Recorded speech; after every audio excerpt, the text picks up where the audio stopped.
Thank you for everyone for coming. Please sign in, as I said, if you haven't done so already. We want to make sure that you get credit for this meeting and get credit for the in-services that we cover in this meeting. And you grab one sheet of everything that's up there, okay? Firstly, we have some birthdays and anniversaries that I'd like to recognize. We'll start with anniversaries. Let's say congratulations to Molly. Molly, the caregiver. Molly has been with Brookdale 1 year, so congratulations to her. We also have Dejanay Connor. And there are two Dejanays here. There's another Dejanay Jackson. So this is Dejanay Connor. She's getting ready. She actually just celebrated on the 1st her 1 year anniversary. So congratulations to Dejanay. We have lots of anniversaries this month. Janice Ford is celebrating 1 year at Brookdale. Congratulations. Let's see. Rebecca Werner, this is your month. Coming up 6 years here at Brookdale. Oh. So congratulations. Shantavius Willoughby, she's one of our night shift leads. She's celebrating 3 years here at Brookdale. And Paris Cook will be celebrating her 1 year anniversary. So thank you to everyone. Longevity matters, having consistent staff matters. Your coworkers appreciate that. Our residents and families appreciate that because they get to know you. They know what to expect. So thank you for your service. We could not do what we do without you. Next, I want to wish a few people happy birthday. When you see them, say happy birthday. Okay. Andrea Clark has a birthday coming up. Andrea's present. Happy birthday. Patrice Marshall, she's mostly on night shift, but if you see her, give her a shout out. Anala Turner. We have a new associate, Jamari Williams. It's his birthday coming up. And Paris Cook. So happy birthday. When you see those individuals, shine a little light on them and say happy birthday. We're going to be putting a lot of focus on something really simple. It's not going to be difficult for anyone to remember, but we need to have a new customer service campaign. And our new customer service campaign is find a way to say yes. Okay? You guys are going to get sick and tired of hearing find a way to say yes. No one in this room should be telling family members, no, we can't do something. If you are unsure if it can be done, you need to connect with myself, Alice, Sarah, whichever team member, Beth, this particular thing that they're asking for relates to, and if the answer needs to be no, let us tell them no. You should just be finding a way to say yes.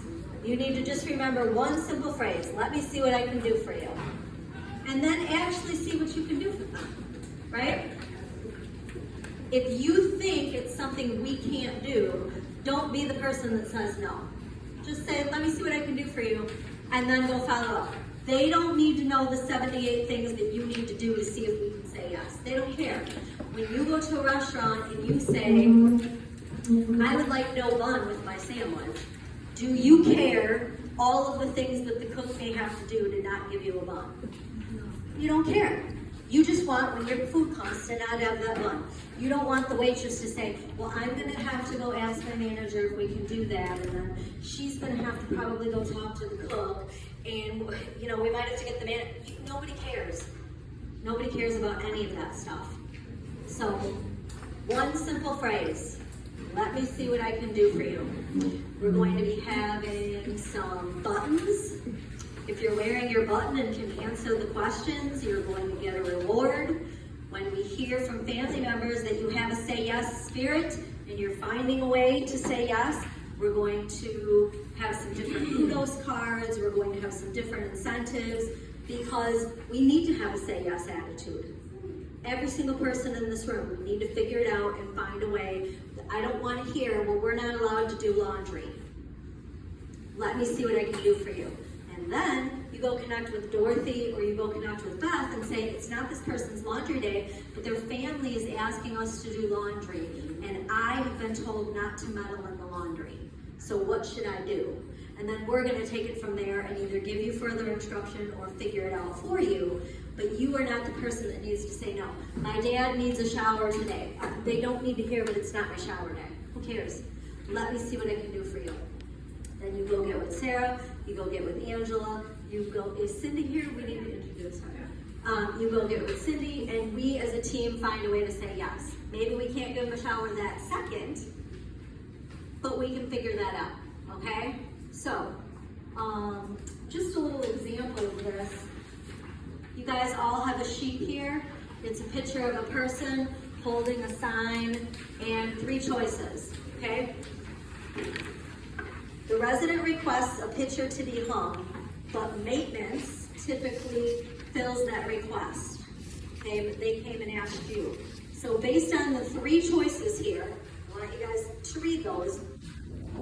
Raise your hand if you think the answer is, I'm sorry, that's not my job, our maintenance department fills those requests. Who thinks that that's what we should tell the family? Raise your hand if that's the choice you're gonna pick. Good. So I'm never going to have a family member come and tell me that. I'm sorry, I'd like to help you, but I will need to contact our maintenance team for assistance. Have a nice day. Who thinks that's the right answer? Raise your hand. Okay, 3rd choice, I would be happy to help. The maintenance department handles picture hanging. I will call the front desk and put in a work order to have that taken care of. What else can I do for you? Who wants to say that? Every hand in this room should be up. Better yet, you could just say, let me see what I'll do for you, and then actually do what? Follow up. Go to the front desk, go to Beth, go to Stephen, and make someone aware of their request. Okay? That seems very simple. But I hear oftentimes associates getting caught up in rules and then over-explaining themselves to families. Example, laundry is a prime example. We have a laundry attendant and the care staff have been told do not meddle in the laundry because it screws her up. And then a family member comes and says, well, my dad's clothes are soiled and they need to be laundered. And then the caregiver, because they've been told that they shouldn't be meddling in the laundry, says, well, I'm sorry, I can't wash your clothes. I'm not allowed to touch the laundry. So what did the family really hear? No, that's all they heard. They only heard no. So we don't want to say no. We want to find a way to say yes, right? So that means we're going to tell them, let me see what I can do for you. Again, you're going to get sick of me saying this, but I'm going to say it until I start hearing every single person in this room saying it when they're asked something by a family member, because it needs to be who we are. Because we need to set ourselves apart from our competitors, and we're here because the residents are here. Without them and without their requests, none of us have jobs. Okay? So we need to have a say yes spirit, and remember that one day it's quite possible that every single person in this room is going to be sitting somewhere similar to Brookdale, asking someone else to do something for them. And you need to ask yourself if you want the person that you're asking to have a say yes attitude, or a let me come up with 75 reasons why I can possibly tell you no attitude. Okay? So, again, find a way to say yes. Let me see what I can do for you. And we want to just make this our company motto and make it who we are. Okay, so thank you. I just want to touch base about being grateful. Becky works very hard, whether you realize it or not, every month at bringing different events that are 9 times out of 10 the suggestions that those of you who attend our fun committee meeting make. If you don't like the event, you don't need to tell Becky that it sucks. Do not complain, or we will just stop having them, because that is rude to her, and I don't think that that's okay. You guys wanted a luau, we had a luau, and I heard nothing but complaints. Why does this have pineapple in it? Well, you know what? Because that's what's eaten at a luau. Is pineapple. So you suggested the luau, not us. We don't like pina coladas. Well, that's what they serve at luau's. So just don't take one. Say thank you and move on. You don't have to tell Becky how much you disliked it. You maybe later could suggest something else. We can see by turnout and how people are doing at the different events whether or not it was something you guys really enjoyed, right? Beach Day, I think, was a really big success. We can tell, but we don't need to slam Becky and tell her that her thing sucks, because she spends a lot of time. Antoine and your kitchen team oftentimes spend a lot of time getting stuff ready on top of the 3 meals a day that they have to put out for the residents. So they don't need to hear that you didn't like their stuff. That's rude. So again, let's just practice kindness and say no thank you and go about your day. Okay? We continue to have some concerns from the residents about the volume in the dining room during meals. So we need to think about how much our voices carry. And they don't care where you're going this weekend. They don't care that you're going to see Sexy Red on Saturday, okay? They don't need to know about that. Right? It's true. They don't need to know what you did last weekend in the club. They don't need to know those things. So we need to keep the focus on them and not us. If you are working in a memory care community, you should be moving around from table to table, trying to get the residents engaged in eating and light conversation. We obviously don't want them spending too much time talking. We want them to eat. But we should be trying to prompt them to have some dialogue. And when they're in here, the focus should be on them. Do they have what they need? Do they need a condiment? Is their food okay? Right? We shouldn't have 7 people standing over here eating while our residents are eating. No one should be eating in this dining room while the residents are eating, other than residents. And no one, the care staff and the dining staff, cannot be on their breaks after noon, right? Because from 12 to 12:30, the care staff has to get residents down here, and from 12 to 12:30, the kitchen staff needs to be doing that big push to get the meal out on time. So during dining times, it's unfortunate, but our dining team and our care staff team cannot be on lunch, okay? It's just the way it is. And maybe you think that's unfair, but it's not fair to the residents that they're not getting their meal on time. That's what's not fair. They're completely dependent upon us. And one of the things that we get constant feedback is that the meal service takes too long. So even if there's only one person can start passing out trays. Antoine, Addison, Nancy, Brandon, Anthony, Kevin, they can only plate up so many at a time anyways. So if you find yourself the only one in here, let's just get going and get the plates out as quickly as we can, okay?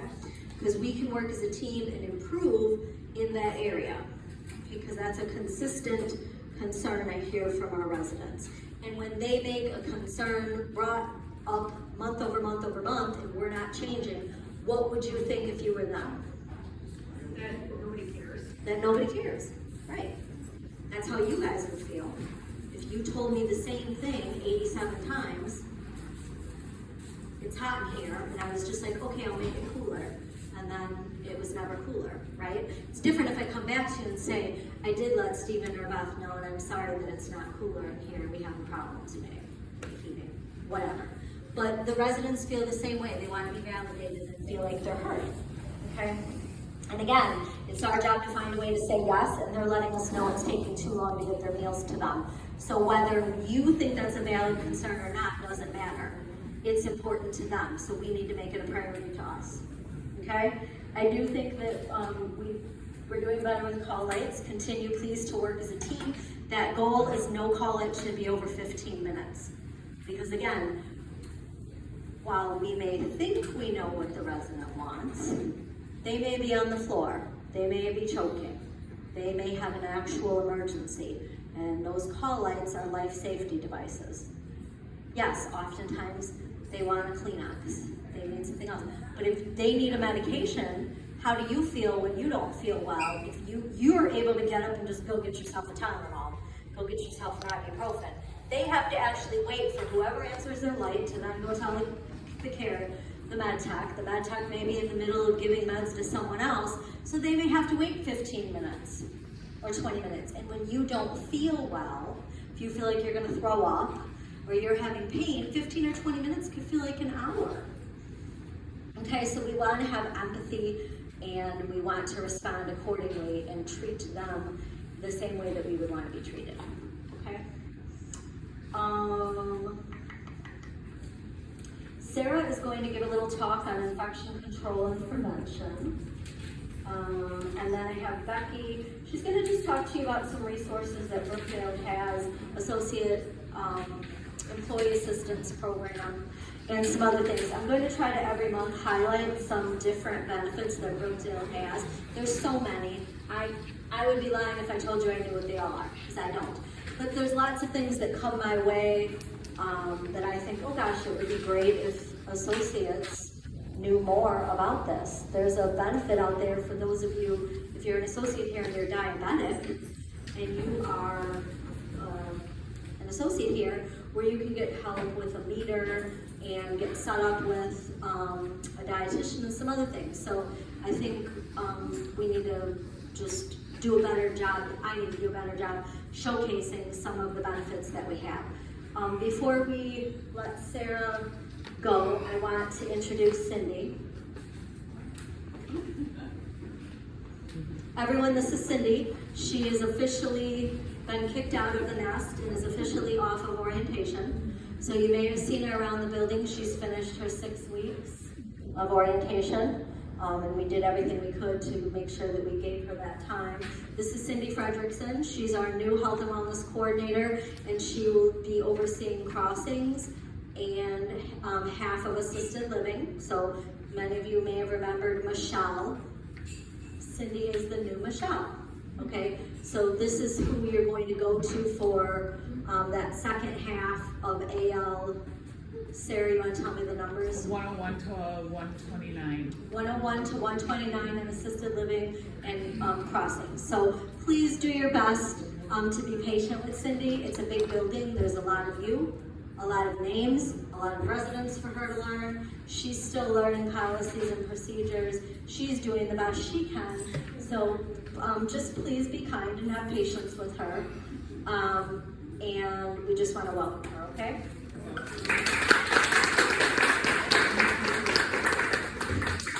One other thing, you may see some associates coming for a very short amount of time. We're trying a new thing. It's called a vibe check, or maybe you want to call it a ride along. When we go through the interview process, instead of offering someone a job right away, we're going to ask them to come back. We're going to ask them to come back for 2 hours over a mealtime, and we're going to just let them do whatever it is they're going to do. And we're going to pair them up with one of you. You're going to observe them. Were they on time? What were they wearing? Were they on their phone the whole time? What did they do if you said, hey, let's go pass out these trays? Did they roll their eyes? Was everything a big deal? Because here's the thing. If we hire this person, this is your new teammate. So if someone is going to show up late and be on their phone the whole 2 hours, this is going to let you know what kind of teammate you're going to have. And then you can give us the feedback and say, you know, this is what was happening the entire time. And then we have maybe a little window into what would happen if we hired them. Okay, so you may be asked to be paired up with someone, and that's what we're doing, is we want to see what happens when they come in. They're not doing care, right? That's why we're having them come in over a mealtime. We want to see if they show up on time. And we just want to see how they do. We had somebody come last week. Her name was Christina. Right, T? Yes. And all the reports that I got was she was wonderful. Now, I mean, you know, hopefully she really is. And that wasn't just a little show she was putting on. But I can promise you that there are a lot of people, based on the way they look and act in the interview, that would show up late, that would be on their phone the whole times, and would be rolling their eyes when you were asking them to do stuff. And then we can just avoid going down that road. So when you see those individuals, please welcome them, be kind, because again, they're also interviewing us. And if you're doing nothing but walking around complaining about how much you hate your job here, which I will tell you, if that's what you're doing, please just leave your resignation letter on my desk. Why would someone want to come back? Because they're going to be like, well, the person I was with hates their job, so what would make me think I'm going to like it here? Right? So we want to give them a good impression. Not lie. I'm not asking you to lie. But if you're truly that unhappy, then you shouldn't be here either. So it's a chance for us to kind of do a second interview for you guys to be part of the process. Not me, not Becky, not Sarah, you. We're pairing them up with you. We're empowering you to give us your feedback on somebody that we're thinking about hiring. We want your opinion on how this person did. Okay, so we're going to be doing that from now on. We have open interviews tomorrow, and we're going to try that. And if people are not interested in coming back, then maybe we're not going to move forward with them, because you need to earn your job here. Just because you show up doesn't mean you should be given a job, right?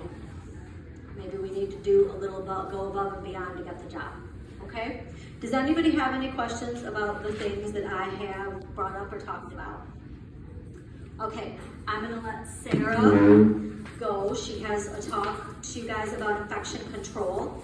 This is important to pay attention, because it could be the difference between you contracting something you don't want and you're not contracting something that you don't want. Okay? Thank you. All right. So everybody in this room has gone through standards, and this is a mini version of standards. So everything you hear, you should already know, but this is a reminder. So in order for an infection to occur, a specific set of conditions must exist, and it has to be in a specific order, and that is called the chain of infection.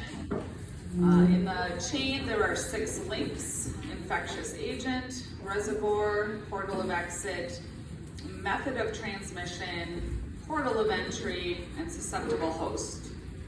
So first, the infectious agent, that is your bacteria or virus, parasite, fungus. Those are the main types. Some of them, if they're on a surface, can only last a few moments, a few hours, but there are some, like C. diff, that has been found on a surface up to 90 days later. So cleaning and disinfecting is super important.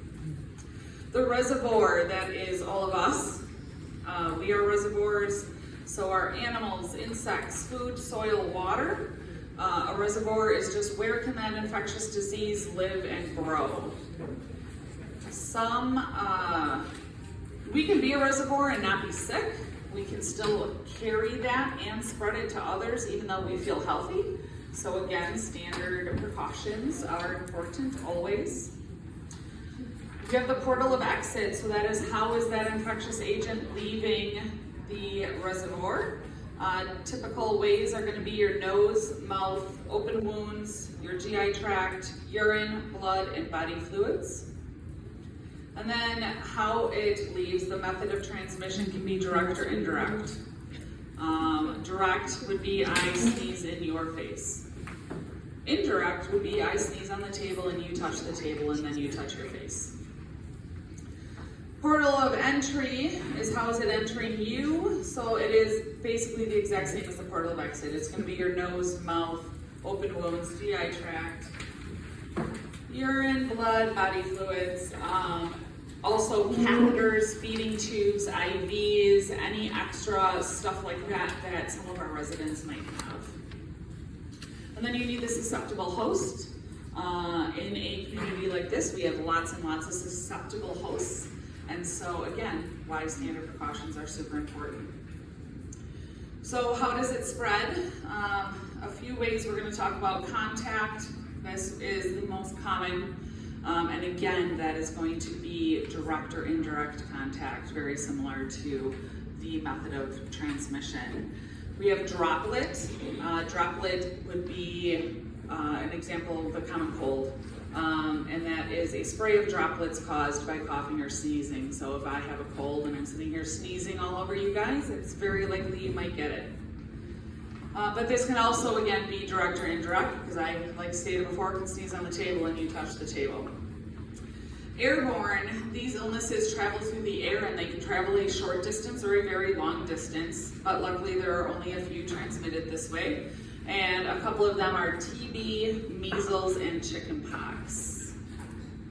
Then we have vehicle, transmission through air, water, or food. So an example would be food contaminated due to poor storage or handling.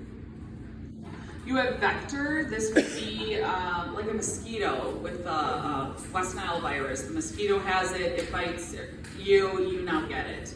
That vector, so that mosquito that has it, is contagious for the rest of its life. So it can pass on that illness multiple times to many different people.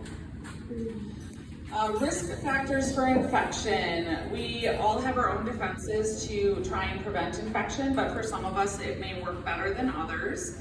And again, in a community like this, we have a lot of people who are more at risk. We have certain diseases, certain medications that can make somebody more susceptible to infection, as well as advanced age, poor nutrition. Those devices like the catheters and the IVs all add ways that somebody can get infected. So we have to break that chain of infection, and to break the chain, we have to remove one of those 6 links. So standard precautions is the most common way, it's the best way. Should be used whenever you may encounter blood, body fluids, secretions, excretions, except for sweat, non-intact skin, mucous membranes of the mouth, nose, and eyes. So the most important way to break the chain is hand hygiene. Everybody in this room has been signed off on hand hygiene. We have watched everyone wash their hands, so we know you know how to do it. Hand hygiene includes hand washing as well as hand sanitizer. You should use it as you start and end every day. You should use it before touching your mouth, nose, or eyes, after blowing or wiping your nose, before and after you use PPE, before and after you have direct contact with someone, after you use the restroom, before handling any food, before and after providing care, after contact with soiled or potentially contaminated objects, and after contact with blood and body fluids.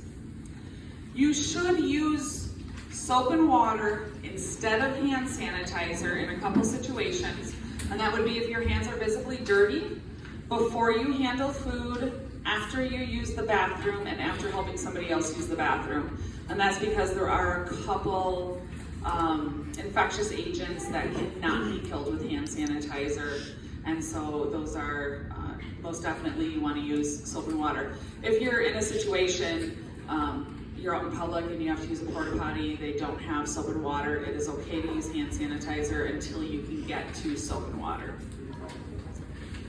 Some other things to consider: nails should never be longer than 1/4 inch in length. They harbor a lot of bacteria and microorganisms around it. They're also harder to clean. They can also rip your gloves if you're wearing gloves, so they should always be kept short. Then we'll talk briefly about PPE. We have lots of different kinds that we use here. The most common is going to be the gloves. We do not have a shortage of PPE, so please, please, please use it whenever you think you might need to, or if you know you need to. So gloves should be used if you are going to encounter any blood, body fluids, secretions, excretions, all of that. You should only wear one pair at a time. You should not be walking around with a pair of gloves on. This is probably just a huge pet peeve of mine. During COVID, we saw a lot of people in the stores walking around with gloves that did nothing to protect anyone. It probably got more people sick because they were not using hand hygiene on those gloves. So you should never walk out of a room with PPE on. All of that PPE gets left in the room before you enter the hallway. Mask and face shields. Masks, if we are in a situation like we were a few weeks ago where we had some COVID in the building, masks would be the only exception to PPE being worn outside of a room. And we are using masks and face shields for anything that might be contracted via droplet precautions. Gowns we're going to wear to keep our clothing and body clean, and so anytime that there's a chance that it could get sprayed on you, again, mainly with that droplet precaution. We have plenty of gowns available. Then some other reminders, respiratory hygiene. If you need to cough or sneeze, you should do it in your elbow or your shoulder, not in your hands. Sharps containers, this is another way that infectious agents can be spread. So our sharps containers, we have sharps on every med cart, in every med room, as well as the wellness offices. They need to be empty, or they need to be changed when they are 3/4 full. We never empty them, we lock them up. You should never reach into the container. Only sharps should be placed in a sharps container, never, ever, ever pills. We have a glass container in the kitchen for broken glass. So we would prefer it go in there, but if the kitchen's locked or something, it can go in a sharps container. And reminder, do not pick up broken glass with your bare hands. Please use a broom. Equipment like the blood pressure cuffs, pulse oximeters, things like that some of our caregivers might be using with the residents should be cleaned after each use. You can clean those with a alcohol wipe, that would be perfectly fine. And then some laundry reminders. Do not dry laundry on the ground. Do not carry it against your clothing. You want to hold it out away from you. We should be putting soiled linen directly in a basket or a bag and double bagging anything that is heavily soiled. Do not set dirty linens on the ground or on a chair or anything like that. And we do not ever commingle any laundry here, so every resident's laundry is separated from each other's for multiple reasons. But just a reminder on that. Does anyone have any questions? Thank you, Sarah. Thank you. And the broken glass container is in the back hallway, right? It's next to where Alsco delivers the linen. It's a white bucket. And the same white bucket is in memory care in the kitchen. Please, please, please do not put broken glass or plates in the garbage. If I'm not mistaken, we did somebody earlier this year for stitches because someone put a broken dish in the garbage. And one of our associates, doing what they're supposed to, was gathering up the garbage, and it punctured through the side of the garbage and cut them. So we don't want that for you. Okay? Next I'm gonna have Becky come up and talk about associate appreciation and the employee assistance program.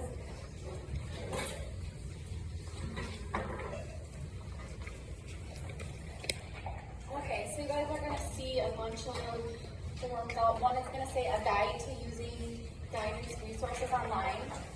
So you guys can set up a profile on here with a username and password, and it'll show you everything that is available to you guys if you would like to do that. Yep, you can have the next one. Then there's also one that says your life, your work, your best.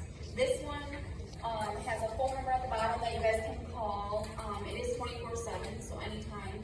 It does offer like legal help if you have any questions, divorce, if there's questions for something about with your children, elder, anxiety, depression, stress, anything that could be bothering you, pretty much you can call them for, and it does go through all the different things. There's financial resources, retirement planning, taxes, so this one is a really good one to look at.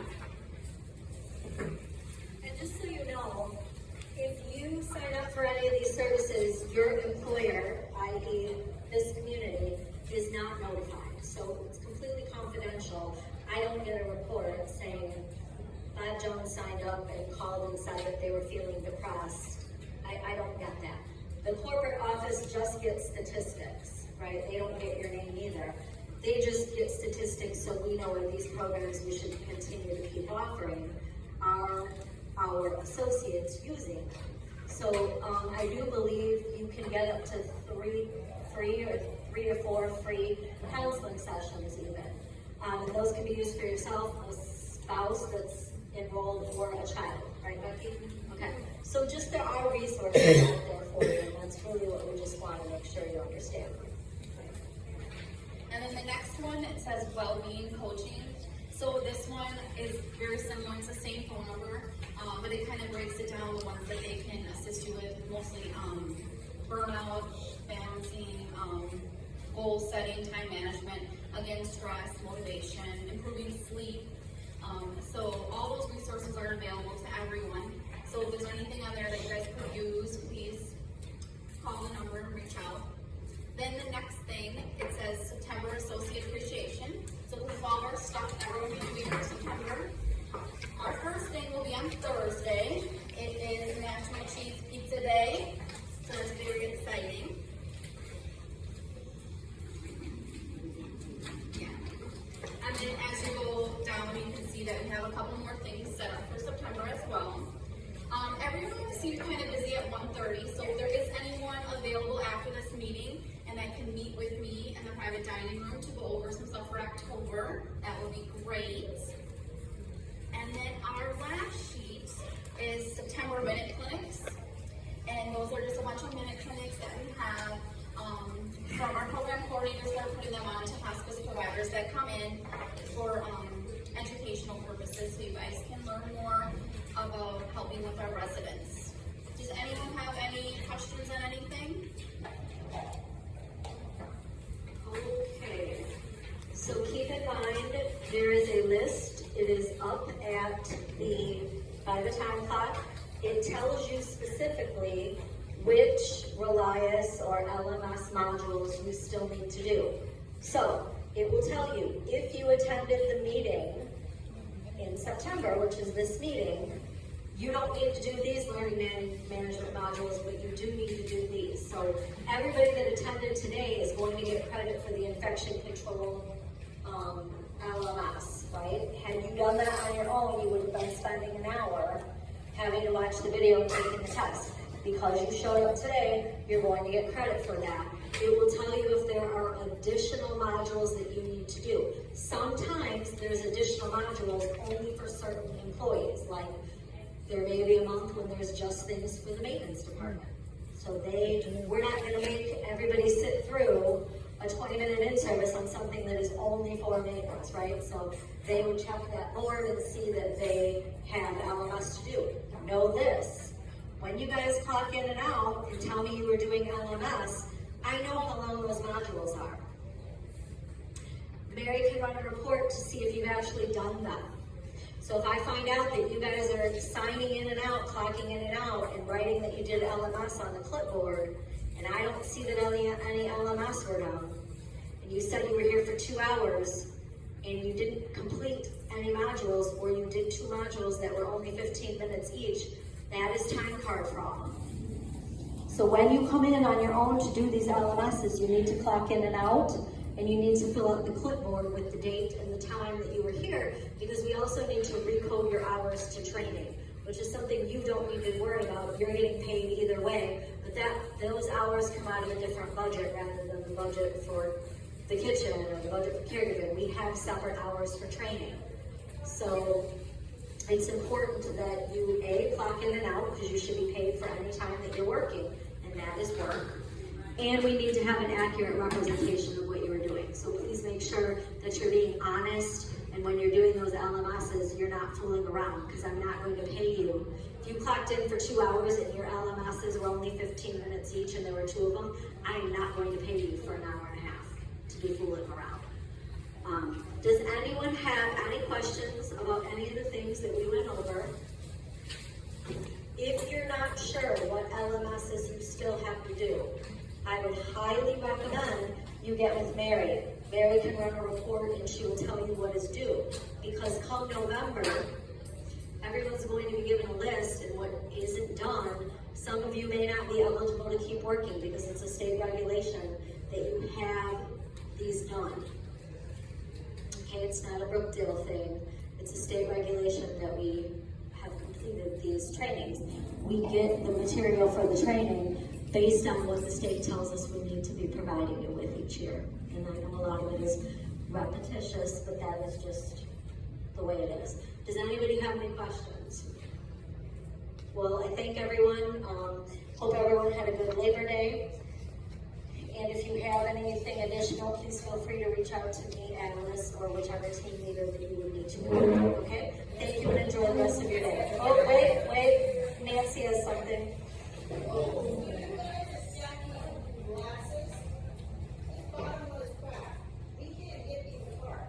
Can everybody hear what Nancy's saying? Please, please, please do not stack glasses. It is dangerous, and now these glasses that were stacked are busted.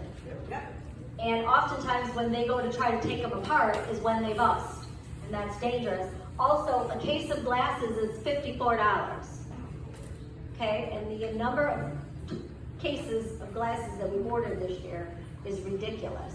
So you want to be safe, and we don't want to put our kitchen team in danger. So please do not stack glasses. If we run out of cup racks, we have more in the kitchen. Please, come ask us. Yes, there's about 10 on the floor in the dish row. So if you run out of places to put the glasses when you're bussing the tables, like Nancy said, knock on the door and say, I need another dish rack, and they'll be happy to give you one, okay?